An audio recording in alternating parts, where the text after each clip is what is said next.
My name is Stephanie Sprague, and I decided to do my speech on an ancestor who I've never actually had the chance to meet, but I heard a lot about him my whole entire life. My entire family, both my mom and my dad's side, are originally from a small town in western New York called Tonawanda, and the ancestor I chose to research was my great-grandfather, Emerson Frank Wendel.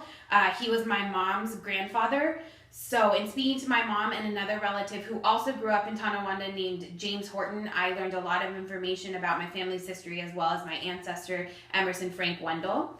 Emerson Frank Wendel was born September 4th, 1910 in Tonawanda to Albert Wendel and Bessie Geltz.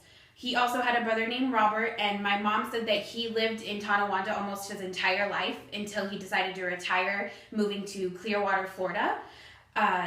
He married my great-grandmother, Henrietta Faldick, and they had two children, Thomas, and then my mom's father, James Wendel.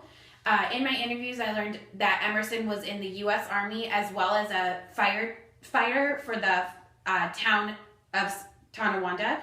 But I found more extensive information on my great-grandfather from the internet that my family didn't know. And as I previously said, my grandfather was in the U.S. Army as well as a firefighter. So from Ancestry.com, I found records that my ancestor was in the U.S. Army from 1938 until 1946 during World War II.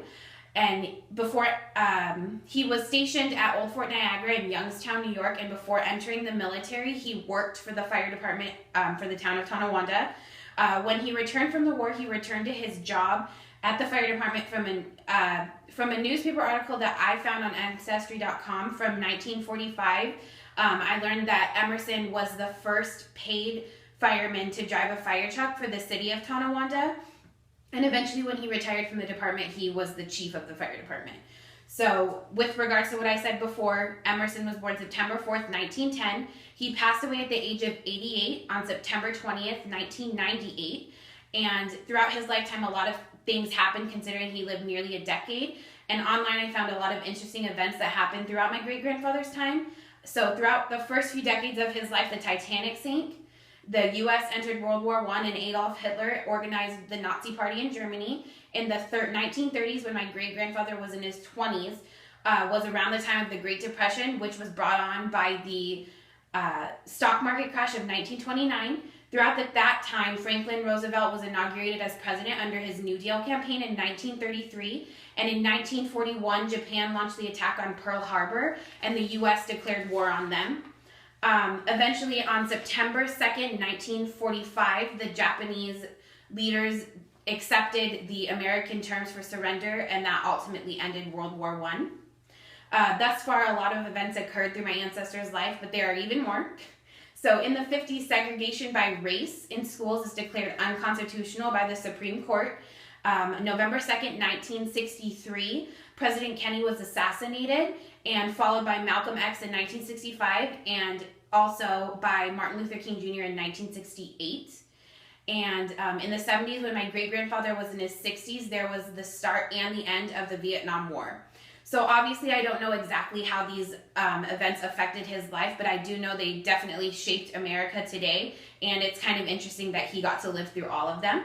Like I said before, both sides of my family are from Western New York, and speaking to a relative on my mom's side of the family, James Horton, who also, interestingly enough, was my mom and dad and most of my uncles' high school principal.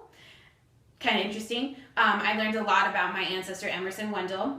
James did a lot of research throughout his life on our Wendel ancestors and has compiled a lot of information which he shared with me. So he said that the Wendel story began with Matthias Wendel, who was born in Bavaria, Germany, and married Dorothy Heradel, eventually having 10 children.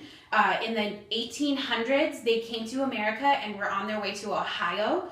While traveling to Ohio by way of the Erie Canal, they were said to have been approached by people to come ashore near Pendleton, New York, and they ultimately opted to stay there, and they established a community called Wendelville, which actually still exists today. And the town center is around St. Paul's Church, established in approximately 1896, and is located on the bank of the Erie Barge Canal in the area of Pendleton, New York. So as I stated multiple times, Emerson Frank Wendel was my great-grandfather, and my mother, Sherry, is a 7th generation Wendel. In interviewing her, I learned that throughout the generations, the Wendel name changed. Originally, the first generation of the Wendels spelled their name with one L, Wendel. And throughout the generation, some of my Wendel ancestors added a second L to the end, spelling it Wendell. From what my mom knows, all the current Wendels spell their name the original way with one L. So, in conclusion, my grandfather, Emerson Frank Wendel, lived through a lot in his lifetime, and from everyone I've talked to who knew him, I've heard that he was a hardworking and caring man, and he worked hard to provide for his family.